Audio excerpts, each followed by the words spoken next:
There's brands that I'll simply refuse to use in my detailing business. So this was originally a podcast, but I figured I'd make it into a YouTube video and kind of condense it down a bit.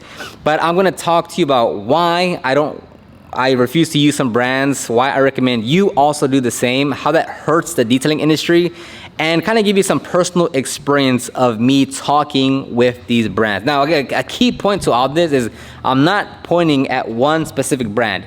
This is something that many brands do, and my goal is like to not let that happen, or to make you detailers, installers aware of why these brands are not brands that you want to work with. I'll link the full podcast down below if you want to give it a listen. And if you are looking to start or grow your detailing business, you can also find the ultimate guide to start your detailing business. There's over 10,000 words of pure content in that guide.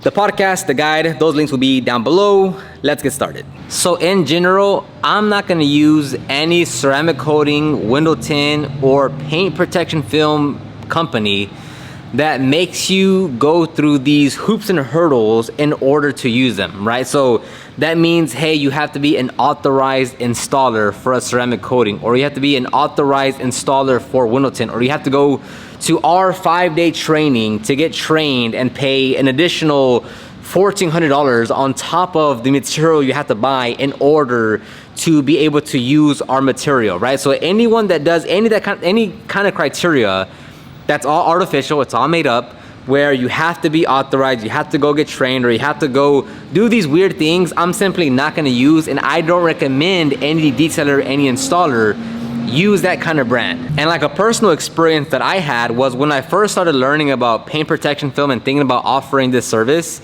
I reached out to Xpel and I spoke with them. And I just thought like that was like the default answer, because like I seen their brand so much and I seen so many shops use it. And when I was speaking to our local rep, the Houston rep or whoever it was, first off, like they had such a bad attitude. Like I felt like I was like debating the guy. I was just asking simple questions, and like you could just hear the tone that he was like a bit offensive, or he was a bit like, I don't know, just such a terrible conversation that I had with the guy. That I felt like I was like, I had to like please him. Like it was just, I was already put off by talking with the rep. But then as I was talking to him and finding out the process and what you need to do and how this all works, as he kept on talking, I was like, there's no way this is true, right? Like there's no way other detailers and other installers follow these guidelines, right? Because like, who would do this? So it would be like, I think it was like you have to spend $4,000 a month minimum in order to stay as like as an installer for them. And I look, if you're doing PPF and you're doing a lot of PPF, $4,000 on the grand scheme of things isn't that much. But it's that there's a minimum requirement you have to spend per month in order to stay on their installer list. And if you don't meet that threshold, I think you might be removed, right? So that already is like, oh, I don't want to feel like I'm forced to spend X amount of whatever per month. So that was already put off. And again, this is applicable to any brand. So anyone that does anything similar to this, they're in that same boat, right? It's not just Xpel. Next was that you can't use any other brand in your shop. And this one I was like, as he was telling me, I was just like, there's no way this is true. Like there's no way this is like actually what he's telling me and that people actually follow this, right?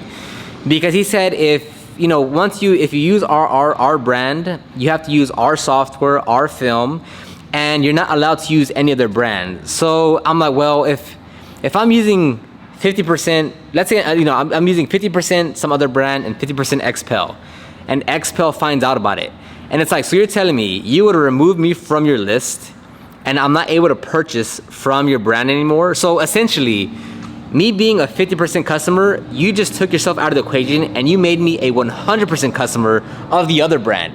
And I was like, there's no way that's true, because I've seen other shops that like use Xpel and other brands. And as I've talked to other detailers, they're like, yeah, they say that, but we use this brand and there's never been a problem. And it's like, well, then that doesn't make things any better, because then why at all would you even put that as a rule or a policy you have to follow when it's not enforced? And if it is enforced, well, why is it enforced over there but not over there? And then another thing was that like he was gonna come look at our shop, and I was like, why though? Oh, because we want to make sure our installers are high quality. No, that's not a reason. That's an excuse. That's not something. Again, like that's not up to the person that's giving me the material. Like, I'm paying you full price for the material. I have to go get trained at your facility. That's an additional like $1,000 per employee that I send.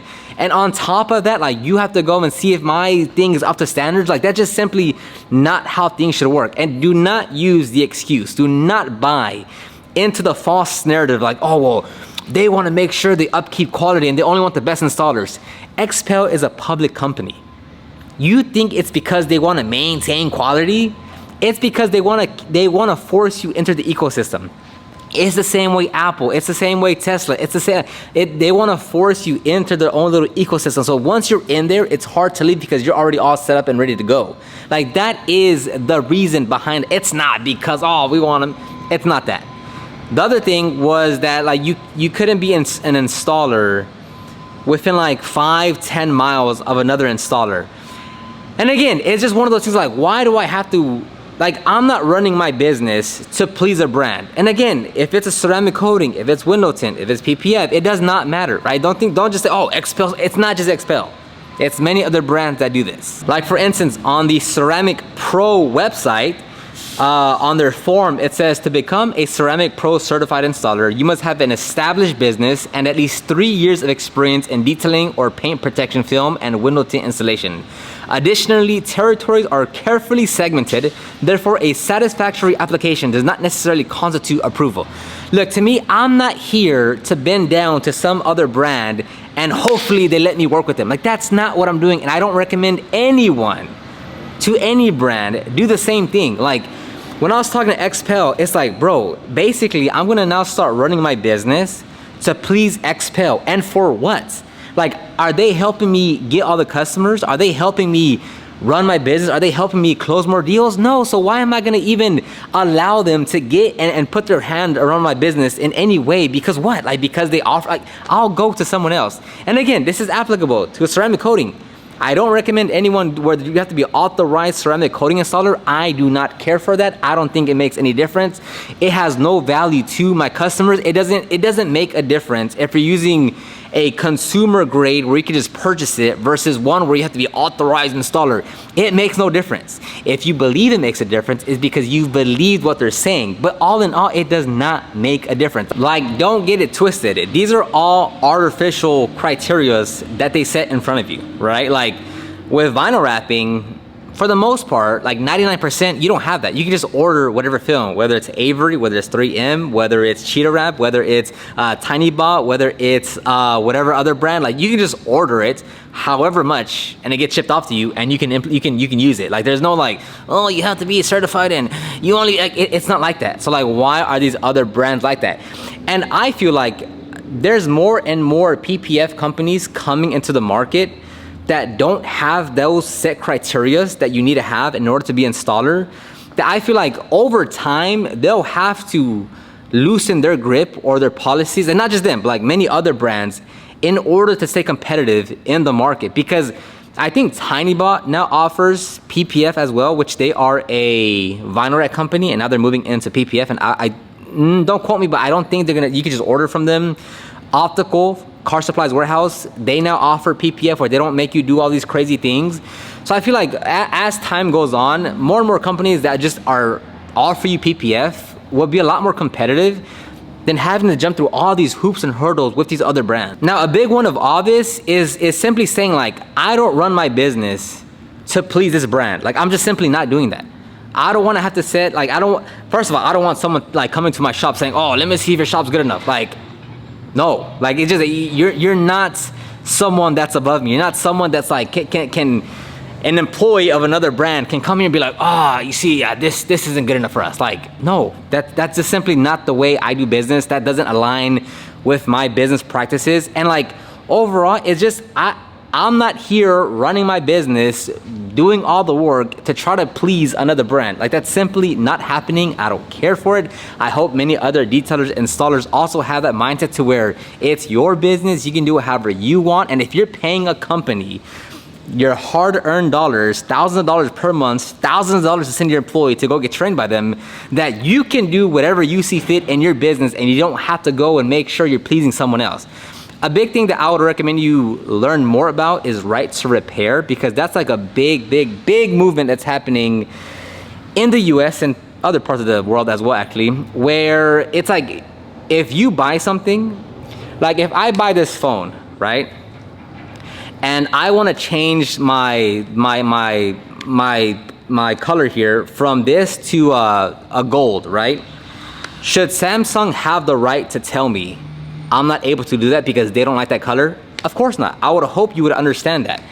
And the right to repair movement is basically trying to get the power back to the consumer, saying, hey, if I buy something, it is mine and I have full control of that, right? If you look at all the electric companies like Tesla, you don't have that control. If you look at Apple, you don't have that control. If you look at Asus, you don't have that control. Or at least you don't have as much control as you should have. So the right to repair movement is like, get that power back to the consumers of like, hey, if I purchase this thing and I spent however much money on it, I have the right to do whatever I want with it. It doesn't matter if I break it. It doesn't matter if I harm myself. It doesn't matter if whatever. I have the right to do whatever I want with that tool, product, whatever, because I paid for it.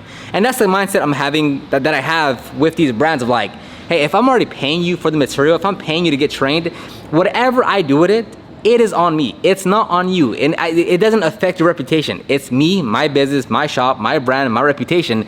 And that's all that matters. So if we're using a company that isn't doing that and then they turn out to start doing that, I will leave that company.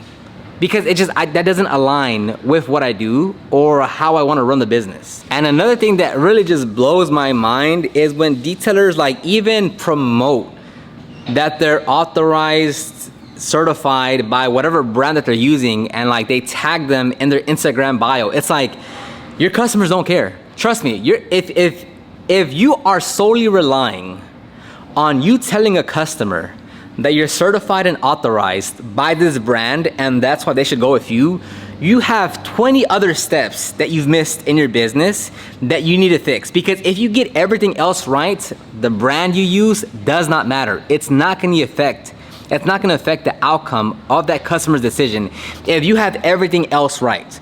Like if you have your Google business profile with 150 5-star reviews, and the customer calls you and you have the best etiquette, you talk to them properly, you answer all their questions, you tell them they can pass by your shop, you can talk to them in person, you can show them a test pod, you can break everything down, you make sure they have all the information that they need. Anything after that, the tools you use, the products you use, like that doesn't matter because you've done the 20 other things that you're supposed to do right. If you're on the phone call with a potential customer and you're like, yeah, and we're also certified by X company too, and you're using that as a selling point, you have so many other things you have to address first in your business if that's what you're relying on to close a customer and book them into your schedule. And look, we technically have 4 certifications for smoke odor removal, for correction, wet sanding and polishing, for vinyl wrapping, and for paint protection film. And guess how many times we've ever mentioned anything about these certifications? 0. Do we have these certifications hung up on our walls? No. Do we ever mention it to the customer? No. Is it anywhere on our website? No. Do we post it anywhere on Instagram? No, because it doesn't matter. If you have what you're supposed to have in place that actually matters, telling a customer, oh, by the way, we are IICRC certified in odor control. Would you like to book it in? Like, don't forget, customers hire you because they want their problem solved. If you can solve that problem, cleaning an interior, removing an odor from the vehicle, polishing the paint, removing a scratch, if you can solve that problem, the customer is going to hire you, right? Now, do you have reviews? Do you have quality photos, videos showing your work? Do you have a quality website that's portraying the kind of service that you offer? Are you posting photos and videos on Instagram and showing your actual work? Like, these things are far more important than saying, oh, I use this brand. Oh, we're certified by this brand for paint protection film. It's not. Now, again, this is more so because like I don't want the detailing industry to be penetrated with other brands or other brands adopt this mentality, because it's only gonna hurt detailers. It's only gonna add more hurdles. So if you are a detailer installer that uses these brands, I'm not hating on you. I'm more so like, I don't want this kind of movement of brands trying to gatekeep and trying to keep you in their ecosystem to grow and grow. Because again, like, I'm not gonna use a brand that does that. Like, if we are using a brand and then they start doing that with their coatings or whatever, I'm like, it's okay. We'll go somewhere else. Like, we can find someone else, because I just, I don't agree with that. It doesn't align with me. I don't appreciate that. If any other brand tries to come to me and says, hey, like, no. So hopefully you learned a thing or two. Again, I'm not pointing blame at one specific brand. I shared my personal experience. But this is just something that you see in the detailing installer industry, and I just don't want it to keep on growing, because it's only going to be a negative effect to the detailers. Let me know what you think in the comment section down below, and I'll talk to you on the next one.